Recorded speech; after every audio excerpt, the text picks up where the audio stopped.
Down, down.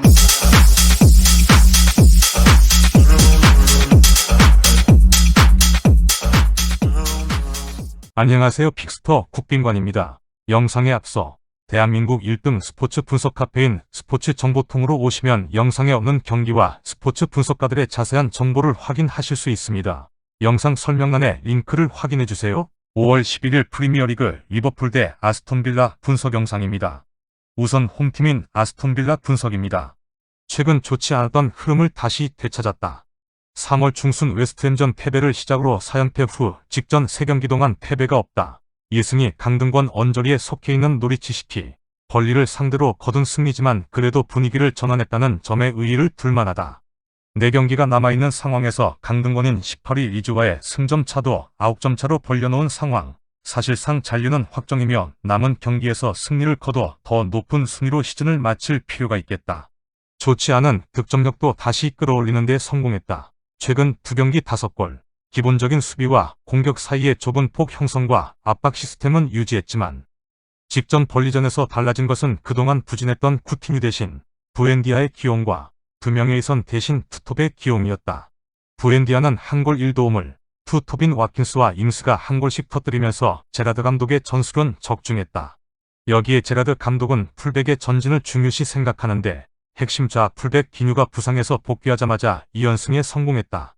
탈압박 능력이 뛰어난 리버풀을 상대로 90분 내내 압박을 기조로 한 경기 운영은 어렵겠지만 최근 빡빡한 일정으로 지쳐있기 때문에 일정 시간은 압박 시퀀스를 유지해 득점을 노릴 것으로 보인다. 최근 2경기 3실점을 허용하고 있는 리버풀을 상대로 최대 1골 정도는 가능하겠다. 최근 수비력도 좋아졌다. 직전 3경기에서 단 1실점만을 허용했다. 다만 유럽 대항전을 병행하며 체력이 떨어진 레스터와 최소 득점팀 1, 2위인 노리치시티와 벌리와의 경기였기 때문에 엄청난 의미를 부여하기는 힘들다. 직전 경기에서도 좌우 풀백의 잦은 공격 가담으로 인해 벌리의 측면 자원들에게 뒷공간을 자주 허용하며 슈팅 횟수에서도 우위를 내줬다.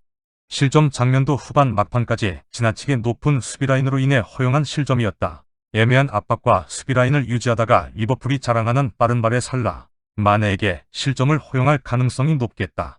아스톤빌라의 결장자로는 베일리가 있다. 다음은 원정팀인 리버풀 분석입니다.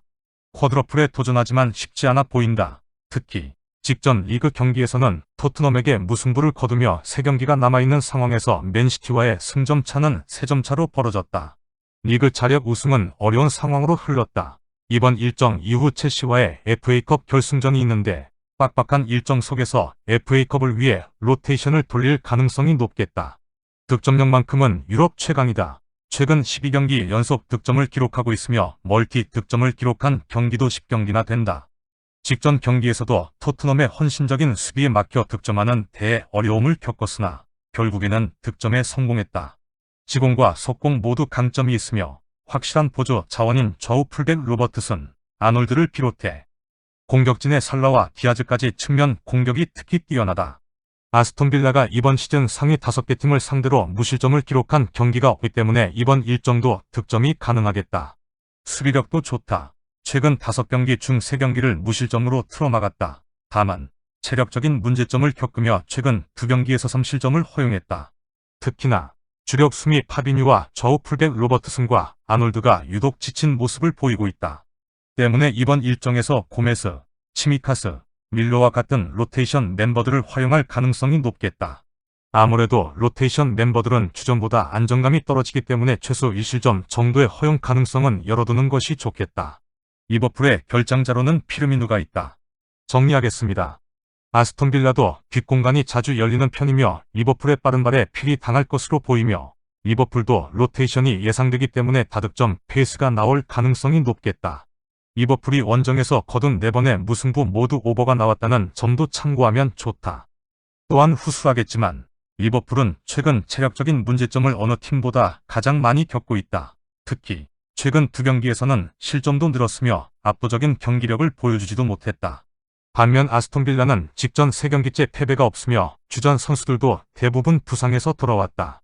무엇보다 감독이 리버풀을 그 누구보다 잘 알고 있는 제라드 감독이다. 리버풀이 원정에서 레스터, 웨스트햄에게 잡혔으며 토트넘, 브렌트포드에게 무승부를 거둔 점을 고려하면 무승부의 가능성도 없지는 않다.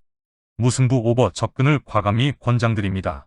경기 분석 마치도록 하겠습니다. 시청해주셔서 감사드립니다. 구독과 좋아요는 영상 제작에 큰 힘이 됩니다.